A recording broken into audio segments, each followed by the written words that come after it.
Since the onset of the Deng Xiaoping era 30 years ago, no single issue has signified China's drive to restore its damaged national pride more than the quest to reunify the two lost Chinese territories of Taiwan and Hong Kong.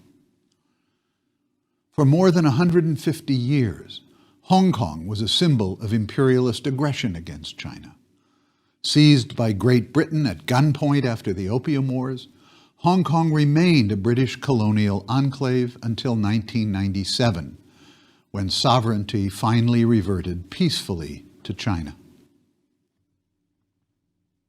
In anticipation of this historic handover, a large countdown clock was erected in Beijing's Tiananmen Square, ticking off the minutes until midnight, July 1st, 1997.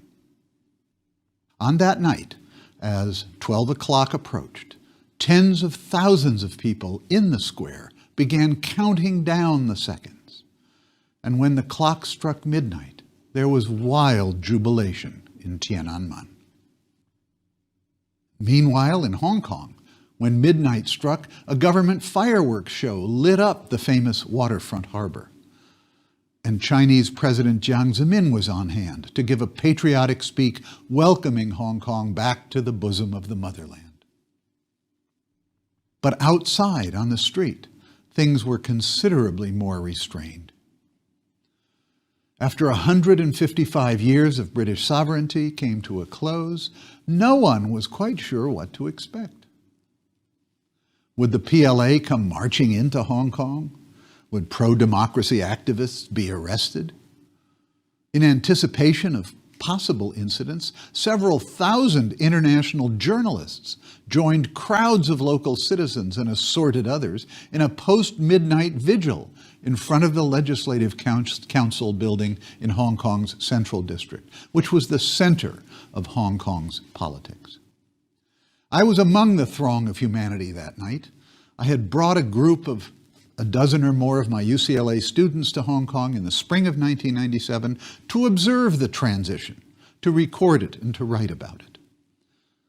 My students and I waited almost 3 hours on the night of the handover for something to happen. But nothing did.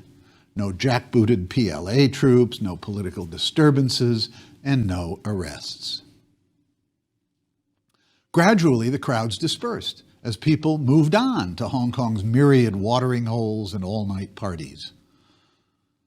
The handover itself was thus unexpectedly calm, orderly, and uneventful. To mark Hong Kong's retrocession, the next day, July 1st, was declared a national holiday. In Hong Kong, the shopping malls opened early that day, and a new one-day record for retail sales was set, thus providing further proof, if such were needed, to support the old adage that when the going gets tough, the tough go shopping. The handover impacted not just Hong Kong Island, which was the original British Crown colony dating from the 1842 Treaty of Nanjing, but also two adjacent parcels of land across the harbor on the mainland, the Kowloon Peninsula and the New Territories. As we saw in an early lecture, Kowloon had been ceded outright to Britain after the Second Opium War in 1860, while the New Territories were leased to England in 1898 for a period of 99 years. Today's Hong Kong includes all three of these contiguous territories. The 1997 return of Hong Kong from British sovereignty to a special administrative region of China took place after lengthy and often acrimonious negotiations between Beijing and London. Because most of Hong Kong's territory and population, as well as its major industrial and agricultural resources, lay in the New Territories, the approach of the lease's expiration date, June 30th, 1997, was a source of growing concern to the British government. As the expiration date drew nearer, the government of Britain's then Prime Minister, Margaret Thatcher, sought to secure a Chinese commitment to renew the lease for another 50 years. But by 1982, it was clear that Deng Xiaoping was firmly opposed to such an extension. This put the British government in a quandary, for without the resources and population of the new territories, both agriculture and industrial, the rest of Hong Kong could not be sustained as a viable, self-sufficient entity. It would exist at Beijing's pleasure, a permanent hostage to Chinese political, economic, and military whims and pressures. Under these circumstances, Prime Minister Thatcher decided to negotiate a package deal for the return of Hong Kong to China. Under the terms of the British proposal, all three territorial parcels would revert to Chinese sovereignty in 1997. But in exchange, China would allow Hong Kong to exercise a high degree of local autonomy after 1997 and would pledge not to interfere with Hong Kong's existing economic, administrative, and legal institutions for a period of 50 years at least. These twin principles, local autonomy and a 50-year non-intervention pledge, became the cornerstones of the Sino-British Joint Declaration on Hong Kong, which was signed in 1984. Soon afterwards, a Sino-British drafting committee began working on a new mini-constitution for post-1997 Hong Kong. Known as the Basic Law, that document was completed in 1990. Its various provisions spelled out in some detail Hong Kong's political, legal, and administrative arrangements for the next 50 years. Under a general framework known as One Country, Two Systems, the Basic Law granted Hong Kong substantial autonomy over its domestic affairs and its international commercial relations, while reserving to Beijing sovereign authority over diplomatic and military affairs. Politically, the Basic Law defined a Hong Kong government that featured a strong, non-elected chief executive and a weak, partially elected legislature. Although the drafters stipulated that universal suffrage would eventually be introduced in the elections of both the chief executive and the legislature, no dates were specified in the document. And up to now, this has remained an unfilled promise. On the other hand, since the 1997 handover, Beijing has scrupulously adhered to its principal obligations under the Joint Declaration and the Basic Law. China's leaders have made no attempt unilaterally to change Hong Kong's economic, political, legal, or administrative institutions. And the basic legal rights, political and civil liberties of Hong Kong citizens have been retained more or less intact. Media freedom also remains relatively high in Hong Kong, although a certain amount of pressure has been exerted on radio, television, and newspaper editors and programmers in Hong Kong to refrain from excessive criticism of the Chinese government.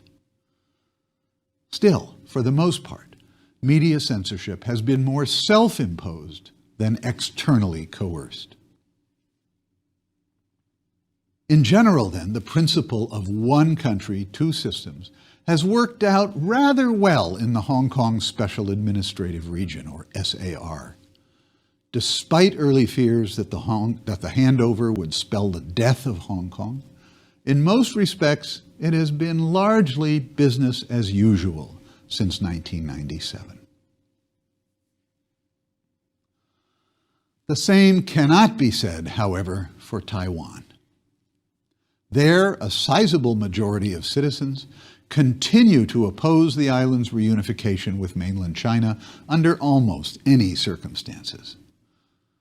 To entice the Taiwanese people into accepting the idea of reunification, in 1981, the Chinese government announced a liberal 9-point blueprint for Taiwan's peaceful return to China. A year later, Deng Xiaoping incorporated this blueprint into his famous proposal for one country, two systems. Under the terms of Deng's proposal, Taiwan would be given even more liberal terms than those offered to Hong Kong. In addition to a high degree of autonomy and a promise of non-intervention in local affairs, Taiwan would also be permitted to retain its own military forces and could continue to maintain economic and cultural ties with foreign countries. Moreover, China's pledge of non-intervention would be permanent with no 50-year time limit on PRC self-restraint. But despite their many similarities, the cases of Taiwan and Hong Kong were nonetheless very different. Most important, the new territories, by law, internationally recognized, indisputably belonged to China, which meant that Beijing was legally entitled to reclaim it when the lease expired. By contrast, Taiwan's long separation from mainland China was a de facto situation that was based not on a binding international legal obligation, but on the vicissitudes of a bitter and protracted civil war which had never ended, at least in formal legal terms. Indeed, the very bitterness of the Civil War ensured that many, if not most Taiwanese, would reject the idea that their fate should be dictated by the communist regime across the water. Hence, Deng Xiaoping's one country, two systems formulation never gained much popular traction in Taiwan.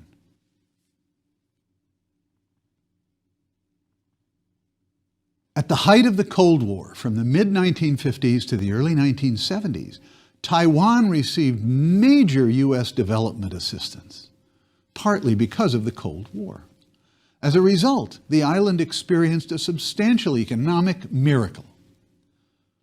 Politically, however, Chiang Kai-shek continued to rule Taiwan with an iron fist, permitting no opposition to the political monopoly enjoyed by the Kuomintang. When Chiang died in 1975 at the age of 88, the presidency passed to his son, Jiang Jingguo. And thereafter, Taiwan gradually, slowly began to open up its political system. In 1987, the Republic of China began transitioning to democracy. By then, the island's demographic composition had shifted substantially. The mainland-born Kuomintang elites who had monopolized political and military power in 1949 and beyond were dying off, and new generations of native-born Taiwanese were rising to middle-class economic status. As they did so, they began to demand access to the instruments of political participation and ultimately power. By 1988, a new opposition political party, the Democratic Progressive Party, or DPP, began to challenge the Kuomintang's long-established political monopoly. And it also began to challenge the Kuomintang's traditional insistence that the Republic of China was the sole legal government of all of China, one China. The DPP served as a magnet for those who had been alienated by the rigid dictatorial policies of the GMD. The party also became a strong advocate for a separate and distinct Taiwanese ethnic and political identity. By the early 1990s, DPP candidates had gained a substantial number of seats in Taiwan's legislature. The more successful the party became, the more its leaders openly agitated for Taiwan's independence. This put the Kuomintang in a bit of a bind. They could not continue to win elections without somehow appealing to substantial numbers of ethnic Taiwanese voters. One way to do this was to recruit a few Taiwanese politicians into the Kuomintang's leadership ranks in hopes that they would attract native Taiwan followers. Thus it was that a native-born Taiwanese by the name of Lee Deng-hui was selected as President Jiang Jingguo's Kuomintang running mate in the 1984 presidential election. When Jiang Jingguo died 4 years later, Lee Deng-hui became Taiwan's first native-born president. This proved to be an important turning point in Taiwan's politics. For almost as soon as Lee assumed the presidency, he began to reveal a strong underlying attachment to the cause of Taiwanese independence. Li Denghui's increasingly vocal advocacy of the separatist cause soon precipitated a rebellion by the Kuomintang conservative mainland faction, which split off in 1996 to form a new pro-reunification party. Now, politics in Taiwan became increasingly polarized into pro- and anti-independence camps.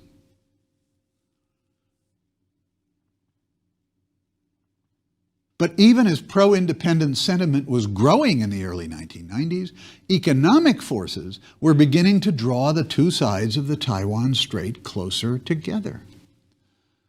Under Deng Xiaoping's open policy, indirect cross-strait commerce increased dramatically in the 1990s, as new opportunities were created for Taiwanese industrialists and investors to operate on the Chinese mainland. Particularly after Deng's 1992 southern tour, South China's Fujian province and its Zhuhai Special Economic Zone became focal points for a dramatic expansion of Taiwanese commercial activity. By the mid-2000s, up to 1 million Taiwanese citizens were residing in the coastal economic zones of southern China. Also in this period, informal negotiations were initiated between Beijing and Taipei with the aim of establishing direct cross-strait shipping, postal, and commercial relations, relations that came to be known as the Three Links, or Santong. In the course of these unofficial negotiations, which took place first in Hong Kong and then in Singapore, representatives of the two sides sought to hammer out a compromise agreement that would enable them to circumvent the roadblock posed by Beijing's One China principle. The Taiwanese side nominally agreed to accept Beijing's notion that there was only one China, but with the important caveat that the term One China was subject to different interpretations by the two sides. In Taipei's official interpretation, One China still referred to the Republic of China rather than the People's Republic. In the event, however, all progress toward increased cross-strait cooperation and communication came to a sudden screeching halt in the summer of 1995 when President Li Denghui made his provocative pro-independence speech at Cornell University. As we saw in Lecture 43, this incident provoked an angry response from Beijing, which then conducted large-scale military exercises in the Taiwan Strait. The exercises included the test firing of several unarmed guided missiles, which landed within a dozen miles of the island. The mounting crisis ended only when President Clinton sent 2 aircraft carriers into the vicinity of the Taiwan Strait early in 1996 as a warning to Beijing. Angered by China's blatant attempt to intimidate them through coercive diplomacy, Taiwan's voters vented their anti-China feelings by defiantly electing Li Denghui to a second 4-year term in 1996. Li responded by ratcheting up his pro-independence rhetoric.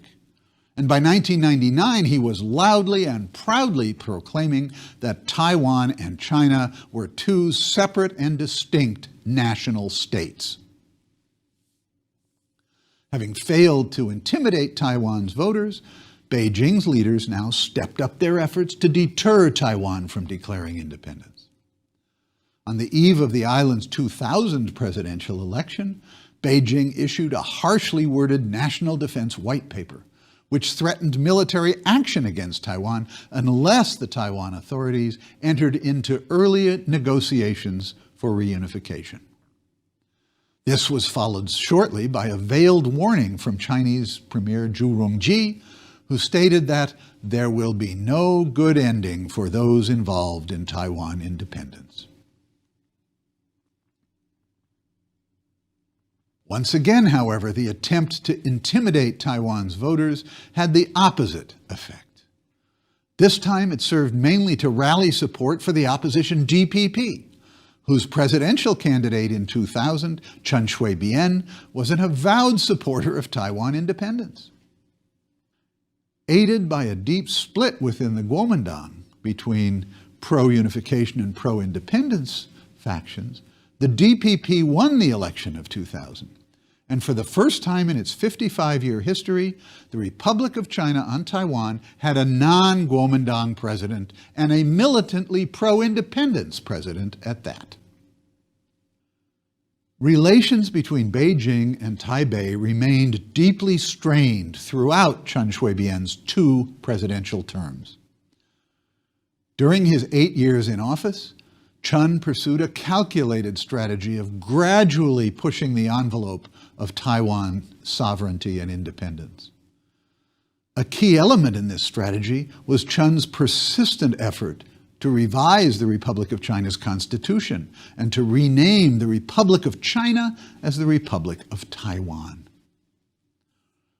On several occasions in the early 2000s, Chen antagonized China's leaders with provocative rhetoric, and in turn they denounced him in the harshest of terms.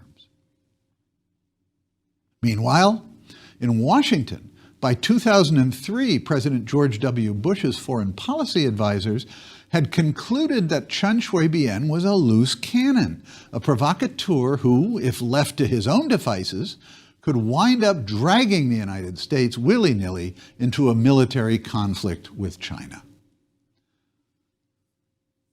In December of 2003, Bush put his foot down. In a nationally televised White House photo opportunity session with visiting Chinese Premier Wen Jiabao, the president stated that the United States does not support Taiwan independence, nor does it support any efforts to unilaterally alter the status quo in the Taiwan Strait. Pro-independence groups in Taiwan, including President Chen, were understandably upset by the president's remarks. China's leaders, on the other hand, were very pleased. And why wouldn't they be? For Washington had finally acknowledged the need to actively restrain Taiwan's headstrong president. Notwithstanding this newfound American determination to restrain Chen Shui-bian, Chen narrowly won re-election to a second 4-year term in 2004. It came as a bit of a surprise to most observers. This time, his election was in fact aided by an unsuccessful assassination attempt against Chen and his vice president, Annette Lu. Occurring just 24 hours before the election, the botched assassination attempt created a wave of popular sympathy for the incumbent president, enabling him to pull off an extremely narrow last-minute victory. Now, in the interest of full disclosure, I was in Taiwan serving as an invited election monitor during the 2004 presidential election. And by sheer happenstance, I was in the vicinity of President Chen's motorcade when the assassination attempt took place. At the time of the shooting, I was interviewing a group of DPP politicians just about a mile away from the president's motorcade. Almost immediately, rumors began to fly that the president and vice president had both been killed. These rumors were quickly put to rest, however, when television footage revealed the president and vice president's wounds to be relatively minor. Seeking to maximize public sympathy, Chen held a photo op session with the mass media in his hospital room, where he bravely displayed his superficial abdominal wound while the TV cameras rolled.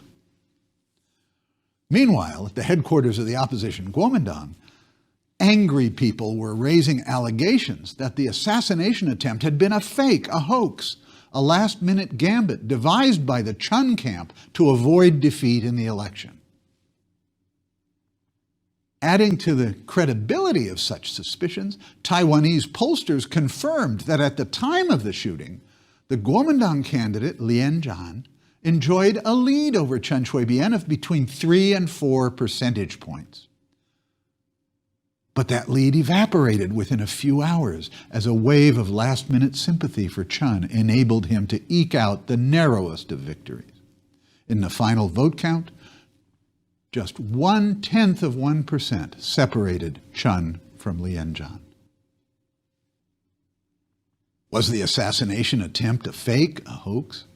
The evidence is inconclusive. But the GMD camp remained irate, sensing that they had been robbed. In Chen Shui-bian's second term, he came under intense American pressure to tone down his pro-independence rhetoric.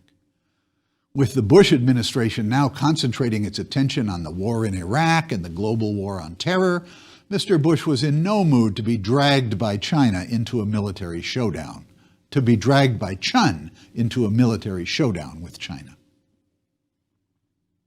Meanwhile, Chinese leaders sensed an opportunity to take advantage of Chen's growing difficulties by holding out an olive branch to opposition leaders, the old United Front strategy.